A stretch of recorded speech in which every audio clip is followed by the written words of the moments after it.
गर्दी नको दर्दी पाहिजे. शुका सारिके पूर्ण वैराग्य जाते, वशिष्ठा परिज्ञान योगेश्वराचे, कवी वाल्मिका सारिका मान्य ऐसा. नमस्कार माझा श्री सद्गुरु रामदासा. जय जय रघुवीर समर्थ. दासबोध.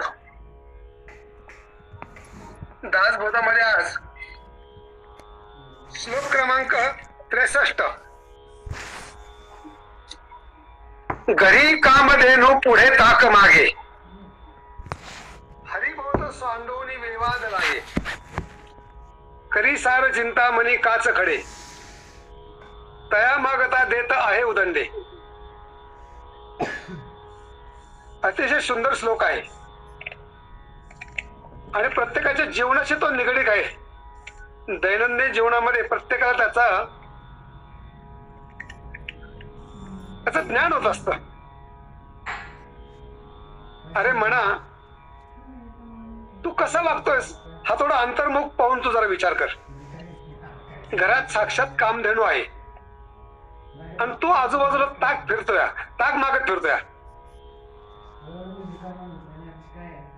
खरं म्हणजे काय की आपल्याकडे जे अमृत आहे त्याची आपल्याला किंमत नाहीये आणि आपण काय करतोय, विषयाच्या वाटी पाठीमागे येऊन लागलेलो आहे. म्हणजे आणि तुझ्याकडे काय आहे, चिंतामणी आहे. चिंतामणी जवळ असल्यानंतर चिंता करायचे कारण नाही, कारण मनामध्ये जी चिंता असते तो दूर करणारा म्हणजे चिंतामणी. आणि तेव्हा तू काय करतो, तो काचेचे खडे समजतोय. करी सार चिंतामणी काच खडे, म्हणजे हिरा आणि काच यातली फरक जो काय आहे तो तुला समजत नाही. म्हणजे तू काय, तुझा विवेक जागृत नाही. याचा अर्थ तुला खरं काय, सार काय, असणार काय हे कळत नाहीये. आणि काय करतोय तू, त्या हरीला सोडून नको त्या गोष्टीसाठी वादविवाद करत बसलेला आहे. खरं म्हणजे काय करावं, काळ सारावा चिंतने, त्या भगवान परमात्म्याच्या चिंतनामध्ये काळ घालवा. आपण काय करतो, नको त्या गोष्टीमध्ये उदंड विवाद करतो. खरं म्हणजे आपल्या दैनंदिन जीवनामध्ये ते काहीच कामाचं नसतं. आमच्या गावाकडे मंदिरासमोर एक पार असतात, त्याला काही ठिकाणी कुचरवाटा म्हणतात. आणि असे रिकामटोकडे लोक तिथे जाऊन काय करतात, नको त्या गोष्टीचे चर्वण करतात, म्हणजे अवांतर गप्पा. तर ह्या गोष्टी किती वर्ष जर तुम्ही मारल्या, किती गप्पा मारल्या, तर त्याच्यातून लाभ काहीच मिळत नाही.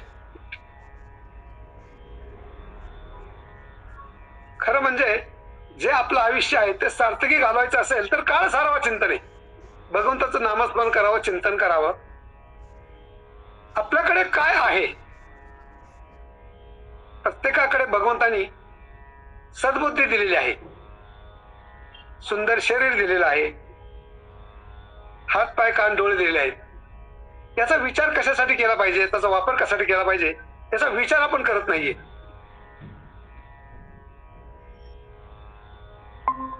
भगवंतानी प्रत्येकासाठी काही ना काहीतरी अशी एक अद्भुत शक्ती दिलेली आहे, पण आपल्याला काय होतंय, त्याचा विसर पडलेला आहे. मन बुद्धी चित्त प्रत्येकाने जन्माला आल्यानंतर आपल्या जीवनाचं जर सार्थक करायचं असेल तर काय केलं पाहिजे, आपल्या स्वतःची ओळख करून घेतली पाहिजे. आपण कोण आहोत त्याला जाणलं पाहिजे. म्हणून रंगस्वामींनी काय म्हटलंय, घरी कामधेनु पुढे ताक मागे. अरे बाबा, तुझ्याकडे सर्व आहे, विचार करण्याची बुद्धी आहे, आजूबाजूला जे काही चांगलं वातावरण घडतंय त्याचा तू सारासार विचार कर. मग तू ते कळत नसेल तर साधू संत ऋषी मुनी महात्मे व्यास यांनी उत्तम प्रकारे जे काही साहित्य आहे,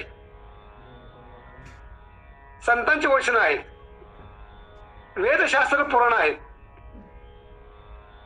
याच्याकडे थोडं तू लक्ष दे. वेदशास्त्र पुराणामध्ये ज्या ज्या काही कथा गोष्टी सांगितलेल्या आहेत, मनाला बोध केलेला आहे. मला वाटतं आपण दर मंगळवारी दासबोधावरती चिंतन ऐकतो. दासबोधावर चिंतन असं आहे की आपल्या दैनंदिन जीवनाचं जे सार आहे, आपण कसं वागावं, काय केल्यानंतर काय होतं, कुठल्या कुठल्या गोष्टीची कुठली लक्षणं आहेत, याचं सुंदर विवेचन केलेलं आहे. आपण आपल्याकडे जे आहे ते विसरून जातोय आणि नको त्या गोष्टीकडे काय करतोय, आपण लक्ष देतोय. एक साधं उदाहरण द्यायचं झालं ना, तर नेपोलियन सम्राट होता. नेपोलियन जो सम्राट होता ना, त्याच्याकडे पैसा, सत्ता वगैरे सगळं काय होतं, सर्व सुख होती, म्हणून तो काय केलं, त्याने अहंकारामध्ये जगला. तो पुढे काय होत, त्याचे परिणाम होतील, त्याला त्याचं काहीच वाटलं नाही.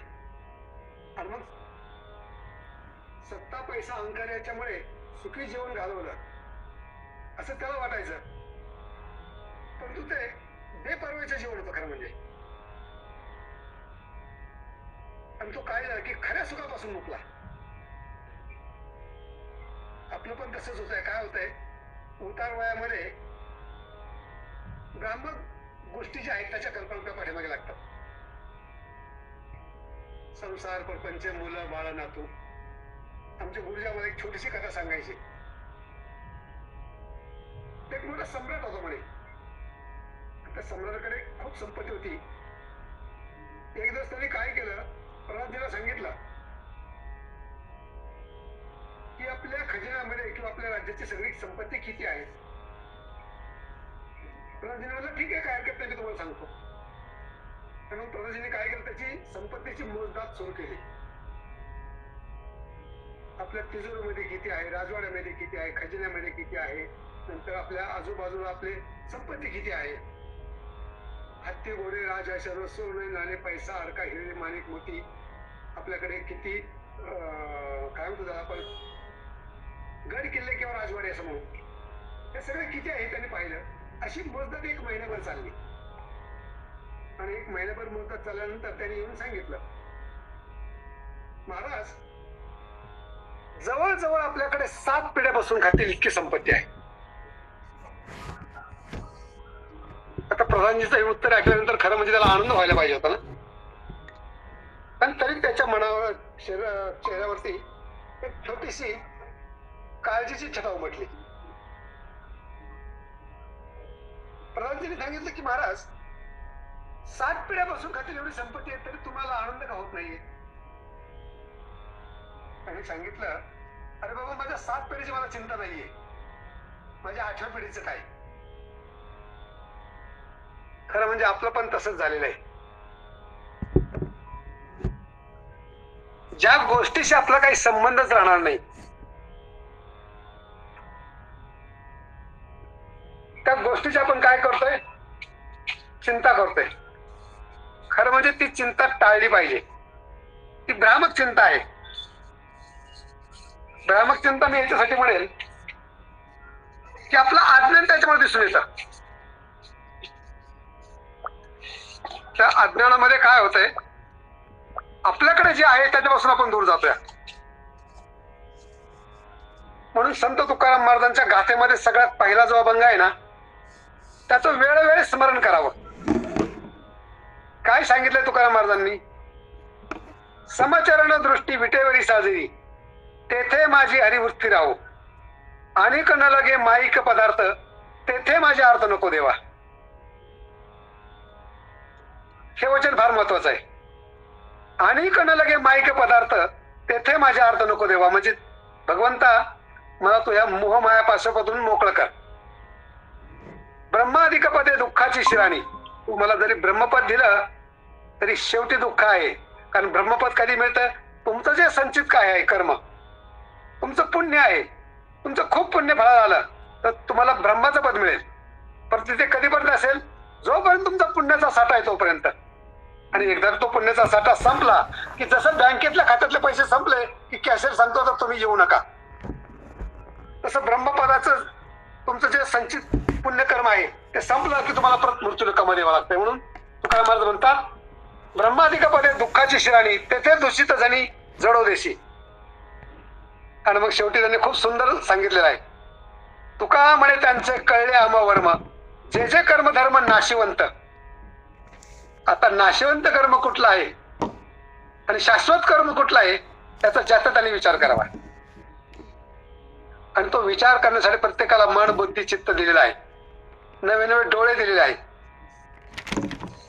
डोळ्याने काय करावं, काही गोष्टी ऐकीव असतात. डोळ्यांनी पाहिलं आणि कानाने ऐकलं तर ते थोडं सत्य म्हणावं. पण बरेचसे लोक काय करतात, सांगोपांग गोष्टीवरती विचार ठेवतात. खरं म्हणजे ते टाळावात. एखादी गोष्ट कानावरती आली तर तिचा सारासार विचार करावा, सत्य असत्य पडताळून पाहावं. आणि मग आपल्या सदैव बुद्धीला जे वाटतं आपला अंतरात्म्याचा आवाज घ्यावा किंवा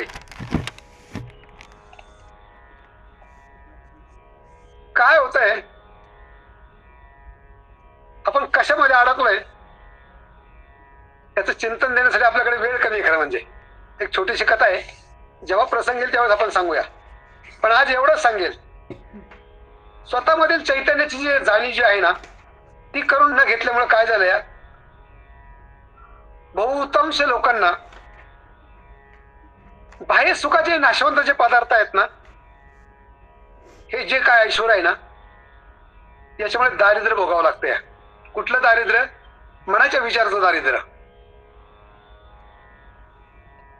घरी कामध्ये नु पुढे ताक मागे, अरे तुझ्याकडे सर्व आहे तर तुझे काय म्हणतात आपण कंजूस विचार जे आहेत ते सोडून दे. उदात्त अंतःकरण हे विश्वाची माझी गरज. याप्रमाणे तू तुझा मोठा विचार ठेव. सगळं जग चैतन्यमय आहे, सुखमय आहे. आणि या सुखमय जगाचा जर उपभोग घ्यायचा असेल तर तुझ्या अंतरात्म्यामधली जी ज्योत आहे ती तेवत ठेव. तिला आलेली जी काजळी ती काढून घे आणि स्वच्छ प्रकाशामध्ये तू आपलं जीवन व्यतीत कर. निश्चित आनंद तुझ्या जवळ आहे. त्यामुळे तुला काय, हा जो नरदेह लाभलेला आहे हा एक चिंतामणी आहे. आणि तू त्या चिंतामणीचं काय केलंय की काच आहे असं समजून तू वागतोय. तर बाबा तू उत्तम प्रकारे आयुष्य जर तुला सुखाचं घालवायचं असेल ना तर तू ज्या हरीचा जो बोध आहे तो आत्मसात कर.